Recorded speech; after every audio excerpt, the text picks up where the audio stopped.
galing ka rin naman sa love team. Kung ikaw ay isang taong matalino, no, pag-iisipan mo yung mga mabibitawan mong salita, kung ito ba'y makakasakit sa mga tao, sa mga viewers, sa pinanggalingan mo, which is galing ka rin naman sa love team, pangit pakinggan, no, pagbibitaw natin ng... Hello mga sangkay, mga kalingap! Welcome back to my channel. Ito po muli yung sangkay na sa Sangkay Lons muling nagbabalik. Kumusta? Kumusta kayong lahat? Sana nasa maayos na kalagayan ang lahat. Mapa dito sa Pilipinas or sa mga nasa ibang bansa, dobling ingat tayo, no? So mega love shoutout sa inyong lahat, sa Team Sangkay Original, Team Sangkay Sponsors, Team Kalingap, Kuya Val, at Edna, Kalingap Rob. Sa lahat ng aking mga followers, supporters, and subscribers, sa mga lolos, lolas, OFWs, and PWDs, mega love shoutout sa inyong lahat, and of course, I love you all. Ayan. Mega love shoutout, no?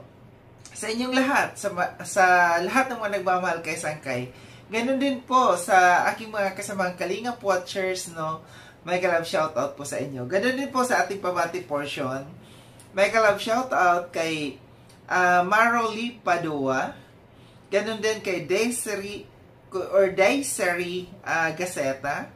Also, hello kay Susan Mix Vlog. Also, ganun din kay Vanessa Inese as Delia Abrasaldo. Ganun din kay Eleanor Dayag. So, sa inyong lahat, mega love shoutout. Ngayong araw na ito mga sangkay, gagawa ko ng reaction video. Ito'y patungkol sa isang Reels. Nakapanood na bang lahat sa Reels na yon? Hindi ko nababanggitin, no, yung pangalan kasi mahirap na. Bawal naman kasi siya, no, kasi bawal na siyang itapik dito sa loob ng Kalingap kasi wala na siya. Labas na siya dito sa Kalingap. Kaso nga lang, hindi ko maiwasan na hindi mag-react dito, no, sa napanood kong Reels na ito. Sa mga nakapanood na dyan, anong unang na pumasok sa isip ninyo? Ako kasi kagabi habang nagbo-browse ako sa phone ko, tinitingnan ko yung Reels, yung mga Reels, no? Bigla siyang lumitaw.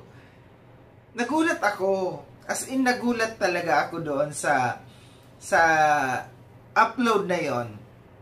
Alam ko galing yun sa kanyang live, no? Na kinuha ng mga tao, no, yung portion na yon doon sa kanyang live. Ang masasabi ko dito, ako kasi, yung unang pumasok sa isip ko, yung pagkasabi na yun na, kung ayaw nyo ng charity, kung gusto nyo ng puro love team, wag kayo dito. Kung gusto nyo ng mga pakilig, wag kayo dito.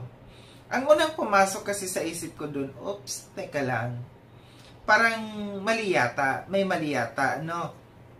Kasi kung iisipin natin, galing ka rin naman sa love team.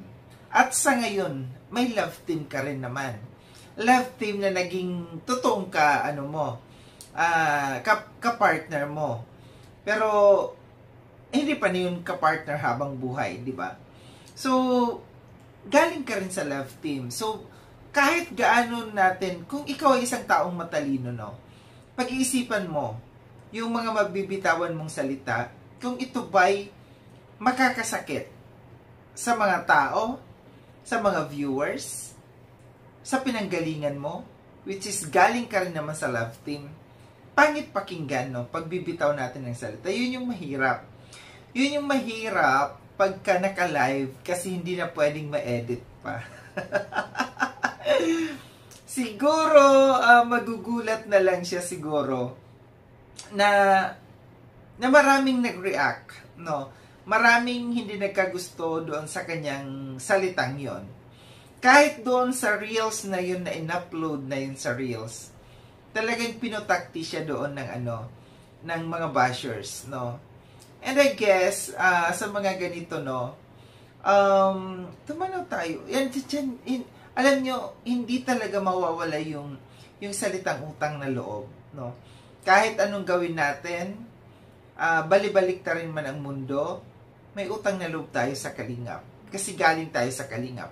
Kasi kung hindi mo man pinapatamaan, no, kung wala man sa isip mo na banggitin diretso, no? Yung salitang, okay dito, doon kayo sa kalingap. Gusto niyo naman pala, hindi mo man binanggit yung word na kalingap. Alam na ng mga tao na kalingap ang pinapatukuyan mo. Sino ba, no, yung mga charity vloggers or yung mga vloggers na nagko-content ng love team? Kasi sinabi pa niya yung content doon eh. Yung gusto niyo ng mga love team, yung mga content na love team, mga pakilig-kilig, doon kayo. Di ba kalingap lang? Kalingap Rob? Para bang yung mga viewers niya, no? Yung mga viewers niya, imbis na viewers niya, itinataboy palayo, no? Pinapaalis niya, parang pinapaalis niya, itinataboy niya papunta dito sa kalingap. Kasi kalingap ang gumagawa ng love team. Kalingap ang nagpapakilig, di ba? So, siguro yung iba, naisip ko, bakit nasabi niya ito? Siguro yung ibang mga followers niya, naghahanap ng mga pakilig nilang dalawa. Kasi parang nawawala na yung spark, no? Nawawala na yung kiligan sa kanila. Kasi parang nagfo-focus sila sa pag-charity. Parang mag-asawa yan eh. Parang naisip ko tuloy, parang mag-asawa, di ba? Yung mag-asawa, pag nagkasawaan na, parang naghihiwalay ng landas, no? Parang ganun din kaya sila, nagkakasawaan na sila. Nagkasawaan na sila sa love team nila, kaya nagfo-focus sila sa pag-charity. Goods naman yon, no? Maganda naman yung pag-charity kasi may mga natutulungan. Pero hindi mo maaalis kasi yung mga viewers mo. Kasi yun yung nakasanayan nila. Tinanggap kasi kayo ng mga viewers ninyo na nandiyan dyan na nagpapakilig kayo. Nandiyan dyan na nagpapasweet-sweetan kayo. Mga patweetams-tweetams ninyo. Yun siguro yung hinahanap ng mga viewers ninyo. Mahirap yung ganon. Dapat, kung nag-charity kayo, binabalance ninyo. Nandiyan yung pag-charity, meron pa rin yung, hindi man yung kagayang dati na medyo malaswa na or medyo brutal yung kiligan nila na yung normal. So, dapat i-balance din nila kasi intindihin nila yung mga followers nila. Intindihin nila yung mga followers nila, yung mga viewers nila na nasanay sa kanila na ganon. Maari yun ang hinahanap. Yun ang hinahanap ng mga viewers niya. Huwag mong itaboy yung mga viewers mo, no? Kasi kayo ang magiging kawawa pagka tinaboy nyo. At saka yung pagpaparinig mo. Para bang, ang pangit talaga. Napangitan talaga ako. Kasi, hello, galing ka dito eh. Yung sasabihin mo na, ang gusto nyo ng kiligan, sweet, love team, doon kayo sa mga nagko-content ng ganyan. Ang hirap. Ayaw ko lang magsalita ng masakit. Ayaw ko lang magsalita ng masama. Gusto ko lang medyo mellow lang to na aking content sa kanya. Gusto ko lamang ipahiwatig sa kanya. Gusto ko lamang iparating sa kanya na minsan mag-isip tayo sa mga bibitawan nating salita. Kung ito ba akma sa iyo?